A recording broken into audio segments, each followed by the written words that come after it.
10 inch முறுக்கு மந்த்ரா கடலை எண்ணெயில நானே பண்ணுது ஒரு சேலஞ்ச். உங்களால இந்த மாதிரி முறுக்கு செய்ய முடியுமா? மந்த்ரா கடலை எண்ணெயில முறுக்கு செஞ்சு பாருங்க. ஓகே. மதுரையில் 14 வயது சிறுமிக்கு பாலியல் தொந்தரவு அளித்த புகாரின் பேரில் உதவி ஜெயிலர் போக்சோ வழக்கில் கைது செய்யப்பட்டார். மதுரை மத்திய சிறையில் தண்டனையை அனுபவித்து வெளியே வந்த நபரின் உணவகத்தில் மதுரை மத்திய சிறை உதவி ஜெயிலர் பாலகுருசாமி அடிக்கடி உணவு சாப்பிட்டு வந்துள்ள நிலையில் உணவக உரிமையாளரின் மகள் மற்றும் பேத்தியிடம் தவறான நோக்கத்துடன் பேசியதால் உணவக உரிமையாளரின் மகள் கண்டித்துள்ளார்.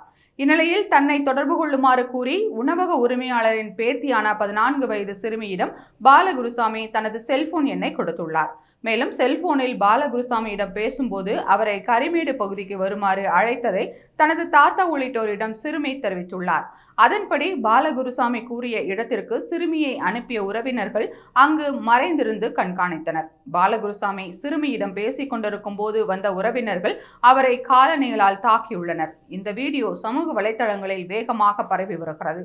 இந்நிலையில் சிறுமியிடம் பாலியல் ரீதியில் பேசி துன்புறுத்துவதாக அளிக்கப்பட்ட புகாரின் பேரில் மதுரை தெற்கு மகளிர் போலீசார் பாலகுருசாமி மீது போக்சோ வழக்கு பதிவு செய்து அவரை கைது செய்ததை அடுத்து சிறைத்துறை நிர்வாகம் அவரை இடைநீக்கம் செய்து நடவடிக்கை எடுத்துள்ளது.